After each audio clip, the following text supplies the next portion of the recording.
The pond that dreamed big. Once upon a time, there was a little pond in the middle of a lush green forest. This pond wasn't very big, but it had a huge personality.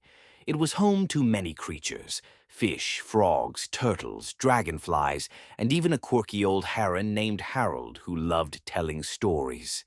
Every morning, the creatures would gather around Harold as he told tales of giant lakes and roaring rivers. One day, Harold would say, "We could be as famous as those big bodies of water, too." The pond creatures giggled. They thought their pond was too small to be anything more than what it was. "But we're just a pond, Harold," said Frankie the Frog. "We'll never be a big lake." One day, a team of beavers came to the pond with plans to build a dam. "We need a place to store water for the dry season," said Benny the Beaver. "We can make this pond bigger." The creatures were worried. They didn't want their peaceful pond to change.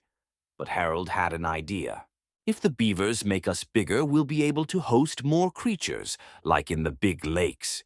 We could be the most famous pond in the forest." The beavers got to work, building their dam bit by bit. Over time, the pond began to grow. It wasn't easy. Sometimes the pond's water was murky, and other times there were too many leaves floating around. But the creatures held on to Harold's vision. "Remember," he told them, "we're going to be something wonderful." And soon enough, the pond was twice its original size. More creatures came to visit, and it was filled with lively splashes, laughter, and stories every day.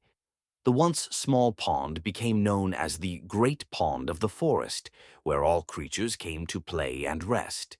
The pond creatures learned that they didn't need to be the biggest or grandest place to be special.